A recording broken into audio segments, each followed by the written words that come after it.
Hello dear student, welcome to all of you my YouTube channel medical education by Ankit. तो आज के जो lecture है एंटी डायरेटिक हार्मोन पे, ठीक है। इसके हम प्रीवियस लेक्चर की बात करें तो क्राइन सिस्टम बोले तो इंडोक्राइन और एक्सोक्राइन सिस्टम पे काफी हमने वीडियो रिकॉर्डेड है, अपलोडेड है। आप देखना चाहे तो जरूर देखिए। उसमें मेन है कि एंटेरियर और पोस्टीरियर पिट्यूटरी ग्लैंड का भी लेक्चर है और हाइपोथैलेमस से क्या उसके बीच का क्या कनेक्शन है, कैसे है, उसको समझना जरूरी है, ठीक है।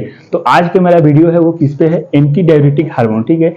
एंटी डायरेटिक हार्मोन कहाँ से सीक्रेट होता है, कैसे काम करता है अपने बॉडी में, कैसे इसका फिजियोलॉजिकल फंक्शन है, उसको हम देखने वाले हैं, ठीक है। तो सबसे पहली लाइन इसको समझे तो it is also known as a vasopressin hormone, ठीक है। इसको क्या बोलते हैं, सेकेंड नेम क्या है, इसको वेसोप्रेसिन नाम है, ठीक है। वेसोप्रेसिन इसका नाम क्यों है, यहाँ पे देखिए दो वर्ड्स मिला हुआ। वेसो का मतलब होता है ब्लड वेसल्स, ठीक है, और प्रेसिन का मतलब होता है कंस्ट्रिक्शन, ठीक है ना। ये क्या करता है, ब्लड वेसल्स को कंस्ट्रिक्शन करता है, इसलिए इसको क्या नाम पड़ा है, वेसोप्रेसिन नाम पड़ा है, ठीक है ना। तो सेकेंड नाम बोले तो क्या है, इसका वेसोप्रेसिन नाम है। उसके बाद से समझते हैं ये सीक्रेट कहाँ पे होता है, सोर्स, ठीक है। It secreted by the hypothalamus and store in the posterior pituitary gland. याद कीजिए पोस्टीरियर पिट्यूटरी ग्लैंड से सिर्फ दो हार्मोन्स क्या होता है कि वहां से सीक्रेट होता है। फॉर एग्जांपल की ऑक्सीटोसिन और एडीएच, ठीक है ना।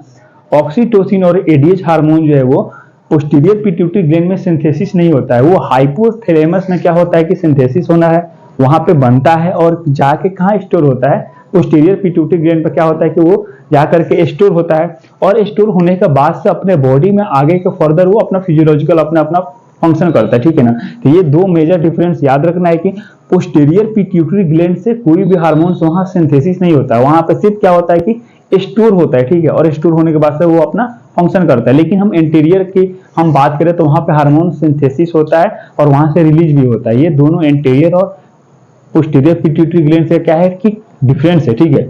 उसके बाद से समझते हैं इसका फंक्शन समझते हैं।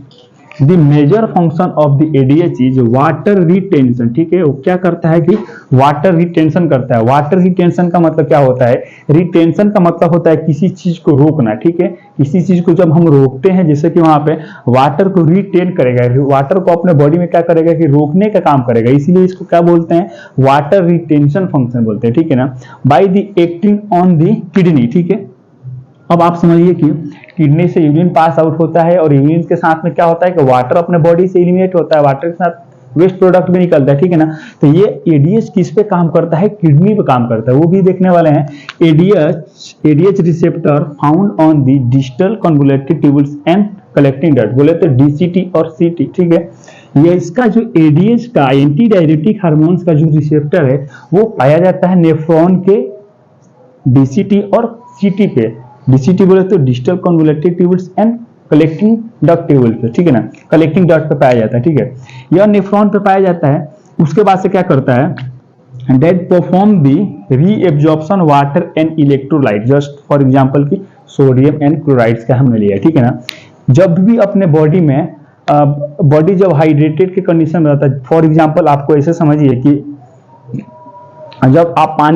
जब आप ज्यादा पानी पीते हैं तो ज्यादा यूरिन आउटपुट होता है, लेकिन कभी ऐसा सिचुएशन होता है कि आप पानी कम पीते हैं, ठीक है, तो आपका जो बॉडी होता है वो क्या होता है कि डिहाइड्रेटेड के कंडीशन में जाता है, ठीक है ना। और उस टाइम पे डिहाइड्रेटेड के कंडीशन पे जाता है तो एक तरह से अपने बॉडी में जब वाटर का लेवल जब कम होता है ना, तो उस टाइम पे एडीएच के पास एक मैसेज जाता है, ठीक है। और एडीएच जो है वो एक तरह का सिग्नल किसको भेजता है, यहाँ पे एडीएच रिसेप्टर को भेजता है, ठीक है। और एडीएच रिसेप्टर्स कहाँ पे पाया जाता है, नेफ्रॉन पे पाया जाता है, डीसीटी और कलेक्टिंग पे।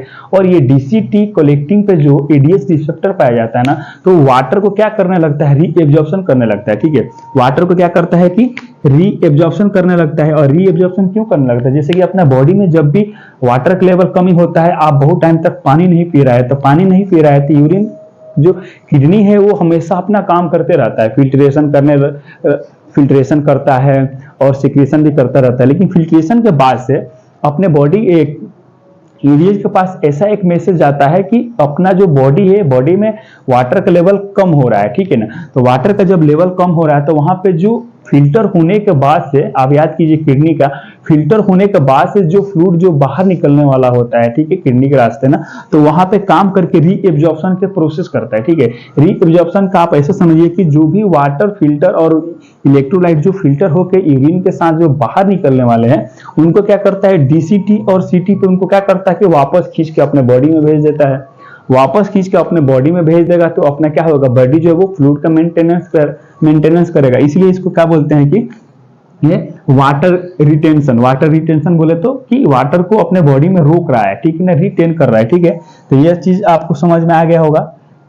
उसके बाद से समझिए इसका फंक्शन समझते हैं। इट डिक्रीज यूरिन आउटपुट, ठीक है ना। अब यहाँ पे यूरिन आउटपुट को डिक्रीज कैसे करता है, जब भी आप पानी कम पिए होंगे, जब आप पानी कम पिए होंगे तो ये जो रीएब्जॉर्प्शन की प्रोसेस है, डीसीटी और कलेक्टिंग डॉट पे नेफ्रॉन के डीसीटी और कलेक्टिंग डॉट पे जब पानी आप कम पिए होंगे तो वहां पे क्या होता है कि वाटर का जो रीएब्जॉर्प्शन और इलेक्ट्रोलाइट्स का रीएब्जॉर्प्शन हो जाता है अपने बॉडी में। किडनी जो ऐसा परफॉर्म करता है कि अपने बॉडी में नीड है, वाटर की नीड है और इलेक्ट्रोलाइट्स की नीड है, ठीक है ना। तो उस टाइम पे रीएब्जॉर्प्शन करके अपने बॉडी में रख लेता है। तो उस टाइम पे आपको क्या होता है कि यूरिन कम पास आउट होता है, ठीक है। पानी कम जब पिएंगे तो यूरिन कम पास आउट होगा, पानी ज्यादा पिएंगे तो यूरिन ज्यादा पास आउट होगा। तो उस टाइम पे क्या करता है, एडीएस जो क्या करता है कि रीएब्जॉर्प्शन की प्रोसेस को बढ़ा देता है। रीएब्जॉर्प्शन को बढ़ाता है तो यूरिन का आउटपुट कम होता है, तो इसलिए ये क्या करता है कि डिक्रीज यूरिन आउटपुट, ठीक है। उसके बाद समझते हैं नेक्स्ट पॉइंट है, इट मेंटेन ब्लड प्रेशर, ठीक है। ब्लड प्रेशर को कैसे मेंटेन करेगा, ठीक है। अगर आप समझिए कि जब आप पानी कम पी रहेंगे, आपका जो बॉडी है वो हाइपोवोलेमिक में जा रहा होगा। हाइपोवोलेमिक बोले तो फ्लूइड का वॉल्यूम कम होना अपने बॉडी में, ठीक है। तो जब फ्लूइड का वॉल्यूम कम होगा तो उस टाइम पे क्या होगा, रीएब्जॉर्प्शन करेगा, और रीएब्जॉर्प्शन करेगा तो अपने बॉडी में फ्लूइड का लेवल को मेंटेन करने की कोशिश करेगा एडीएच, ठीक है। और जब फ्लूइड का लेवल मेंटेन रहेगा अपने बॉडी में तो क्या होगा कि ब्लड प्रेशर भी मेंटेन होगा, पहली बात। और दूसरी बात ये, पहला पॉइंट पे आते हैं, वेसो कंस्ट्रिक्शन। वेसो मतलब कि ब्लड वेसल्स और कंस्ट्रिक्शन मतलब कि किसी ब्लड वेसल्स में कंस्ट्रिक्शन मतलब कि उसमें सिकुड़ाव आना, सिकुड़ना, ठीक है ना। तो जब ब्लड वेसल्स को कंस्ट्रिक्शन करेगा तो वहां से एक तरह से क्या होगा कि ब्लड प्रेशर जो है वो जनरेट होगा, मतलब कि ज्यादा होगा। अगर कभी भी आप हाइपोवोलेमिक में जा रहे हैं, ब्लड प्रेशर जब लो हो रहा है तो एडीएस उसको रेगुलेट करेगा और ब्लड प्रेशर को बढ़ाने के काम करेगा, मतलब कि उसको नॉर्मल स्टेज में लाने के काम करेगा, हाई ब्लड प्रेशर को नीचे नहीं आने देगा, ठीक है। तो ये दूसरा काम इसका क्या है, इट मेंटेन ब्लड प्रेशर, ठीक है। उसके बाद से समझते हैं, इट मेंटेन दी ऑस्मोलरिटी, ठीक है ना। ऑस्मोलरिटी का मतलब क्या होता है कि तरलता, ठीक है। ये भी उसी से रिलेटेड है। जब भी अपने बॉडी में फ्लूइड्स का कमी होगा तो उसमें क्या होगा कि सॉल्यूट कंसंट्रेशन का धीरे धीरे लेवल बढ़ेगा, क्योंकि पानी के जब कमी होगा तो सॉल्यूट कंसंट्रेशन का लेवल बढ़ेगा, ठीक है। तो उस टाइम पे क्या होता है कि वाटर को वहां भी रिटेन करेगा। जब वाटर को रिटेन करेगा तो सॉल्यूट कंसंट्रेशन और वाटर का जो कंसंट्रेशन होगा वो दोनों आपस में क्या होगा कि वो मेंटेन रहेगा, ठीक है ना। इसलिए यहाँ पे मेंशन है कि इट मेंटेन दी ऑस्मोलरिटी, ठीक है। तो ये इसका मेजर फंक्शन है एडीएच का। उसके बाद से समझते हैं रेगुलेशन ऑफ एडीएच, ठीक है। ये कैसे रेगुलेट होता है, ठीक है।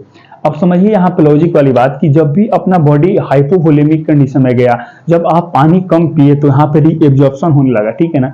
एक दूसरे से कैसे ये कोरिलेट हो रहे हैं और कनेक्टेड है एक दूसरे से, ठीक है ना। तो इसको कोई ना कोई रेगुलेट करने वाला होगा, उसको समझते हैं। फर्स्ट पॉइंट है it's secretion upon the volume of the body fluids, ठीक है ना। रेगुलेशन कैसे होगा एडीएच का, ये किस पे डिपेंड है, अपने बॉडी के फ्लूइड वॉल्यूम पे, ठीक है। जब भी बॉडी के फ्लूइड वॉल्यूम कम होगा तो उस टाइम पे एडीएच क्या करेगा, रीएब्जॉर्प्शन करेगा। और बॉडी का जब फ्लूइड वॉल्यूम जब आप हाइड्रेटेड रहते हैं, पानी आप पूरा पीते हैं, आपके बॉडी में फ्लूइड की कमी नहीं रहती है तो ऐसा काम नहीं होता है। लेकिन जब भी आपके बॉडी में डिहाइड्रेशन के कंडीशन आता है, पानी कम पीते हैं, तो उस टाइम पे क्या होता है कि एडीएच सीक्रेट होता है, ठीक है ना। और एडीएच सीक्रेट होने के पीछे क्या इसका लॉजिक है, समझिए। Osmoreceptor present in the hypothalamus that regulate the osmolarity in the body, ठीक है। आप समझिए कि जब भी अपने बॉडी में वाटर का लेवल कम हुआ होगा तो ये ऑस्मोरिसेप्टर किससे रिलेटेड है, ऑस्मोलरिटी से। ऑस्मोरिसेप्टर्स पाया जाता है हाइपोथैलेमस के पास, ठीक है। जब आप पानी कम पिए होंगे तो ऑस्मोरिसेप्टर एक्टिवेट हुआ होगा। ऑस्मोरिसेप्टर कहाँ पाया जा रहा है, हाइपोथैलेमस के पास जा रहा है, हाइपोथैलेमस के पास में पाया जा रहा है, ठीक है। और हाइपोथैलेमस से एडीएच सिंथेसिस हो करके पोस्टीरियर पिट्यूटरी ग्लैंड में आकर के वहां पे क्या होता है, कलेक्ट होता है। और वहां से कलेक्ट होने के बाद से वहां से रिलीज होके, बोले तो पोस्टीरियर पिट्यूटरी ग्लैंड से रिलीज होकर के वो किस पे काम करता है, डीसीटी पे काम करेगा और कलेक्टिंग डक्ट पे काम करेगा, ठीक है।